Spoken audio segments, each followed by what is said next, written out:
Hello everyone. এবার লক্ষ্মী ভান্ডার কি তাহলে বন্ধ হতে চলেছে?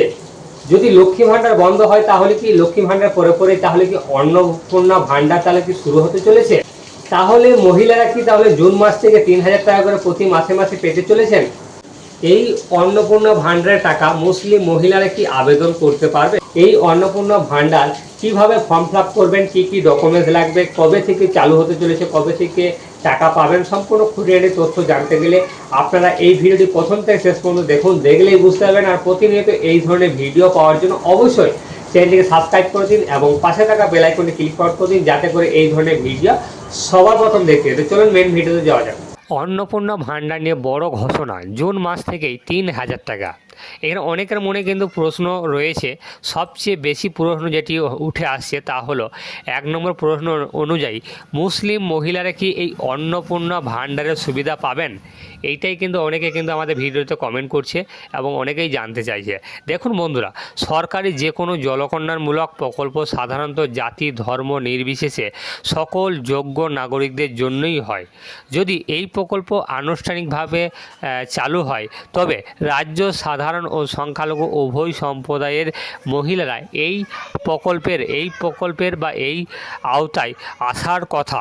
এখানে আলাদা করে কোনো রকম বিভাজন থাকার সম্ভাবনা নেই বলেই চলে। তাহলে বুঝতে পেরেছেন অনেকের মনে যে প্রশ্নটি জাগছিল, আপনারা যারা মুসলিম মহিলা রয়েছে তারা কি এই অন্নপূর্ণা ভান্ডারের টাকা পাবেন কি না, এটা কিন্তু এখানে পরিষ্কার কিন্তু বলে দেওয়া হয়েছে।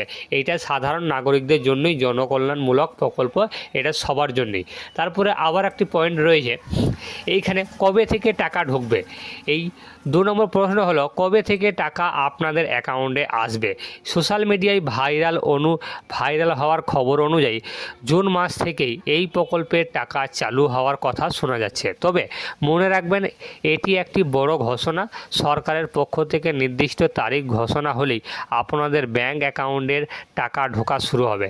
ভোটের পরবর্তী সময়ে এই ধরনের প্রকল্পের ঘোষণা অত্যন্ত তাৎপর্যপূর্ণ হতে পারে। তাহলে বুঝতে পেরেছেন কবে থেকে টাকা ঢুকবে সেটা কিন্তু আপনারা কিন্তু এইখানে কিন্তু প্রশ্নের উত্তর কিন্তু পেয়ে গেলেন। তারপরে বলা হয়েছে এইখানে ৩ নম্বর কিভাবে আবেদন করবেন। অনেকের মনে প্রশ্ন রয়েছে বা অনেকেই কিন্তু প্রশ্ন করেছেন আমাদের ভিডিওটিতে। এখানে ৩ নম্বর পয়েন্ট অনুযায়ী আবেদন প্রক্রিয়া অন্নপূর্ণা ভান্ডারের আবেদন পদ্ধতি হতে পারে লক্ষ্মী ভান্ডারের মতোই সহজ এবং সম্ভবত দুয়ারে সরকার ক্যাম্পের মাধ্যমে বা নির্দিষ্ট সরকারি পোর্টাল থেকেই অফলাইন এবং অনলাইন উভয়ের মাধ্যমে আপনারা কিন্তু ফর্ম জমা দিতে পারবেন। ফর্মটি নির্ভুলভাবে কিন্তু পূরণ করে অত্যন্ত জরুরি। তাহলে বুঝতে পেরেছেন আপনারা আগের মতো যে লক্ষ্মী ভান্ডারের ফর্ম ফিল আপ করেছিলেন সেই রকমভাবেই কিন্তু আপনারা কিন্তু ফর্ম ফিল আপ করে খুব সহজেই কিন্তু জমা করতে পারবেন এবং অনলাইন এবং অফলাইন উভয়ভাবেই কিন্তু আপনারা অন্নপূর্ণা ভান্ডারে কিন্তু ফর্ম ফিল আপ করতে পারবেন।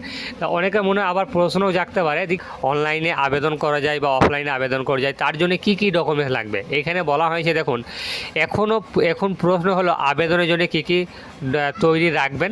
৪ নম্বর পয়েন্ট অনুযায়ী আপনার কাছে এই নথিগুলো কিন্তু থাকা আবশ্যিক, মানে এই ডকুমেন্টসগুলো কিন্তু আপনাকে থাকতেই হবে, তবেই কিন্তু আপনারা কিন্তু টাকা পাবেন। তো সেইগুলি কি কি হলো, প্রথমে কিন্তু আধার কার্ড, ২ নম্বর হলো ভোটার কার্ড এবং রেশন কার্ড এবং ব্যাংকের অ্যাকাউন্ট পাসবই। সেটি কিন্তু সিঙ্গেল অ্যাকাউন্ট কিন্তু হওয়া ভালো। জয়েন্ট অ্যাকাউন্ট থাকলেও কিন্তু আপনারা টাকা পেতে পারেন, কিন্তু সিঙ্গেল অ্যাকাউন্ট থাকলে খুবই ভালো। এবং পাসপোর্ট সাইজের কিন্তু রঙিন ফটো কিন্তু লাগবে। এইগুলো কিন্তু আপনারা কিন্তু সমস্ত রেডি করে রাখবেন, তাহলে কিন্তু আপনারা অনলাইন বা অফলাইন যখনই ফর্ম ফিল আপ শুরু হবে অন্নপূর্ণা ভান্ডারে, তখন কিন্তু আপনারা কিন্তু খুব সহজেই কিন্তু আপনারা কিন্তু ফর্ম ফিল আপ করে নিতে পারবেন।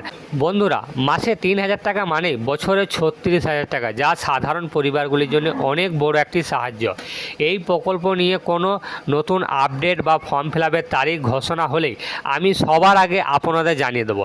তাই এই চ্যানেলটিকে অবশ্যই সাবস্ক্রাইব করে রাখুন এবং পাশে বেল আইকনটিকে প্রেস করে দিন। ভিডিওটি ভালো লাগলে অবশ্যই শেয়ার করে দিন আপনাদের পরিচিত যারা রয়েছে।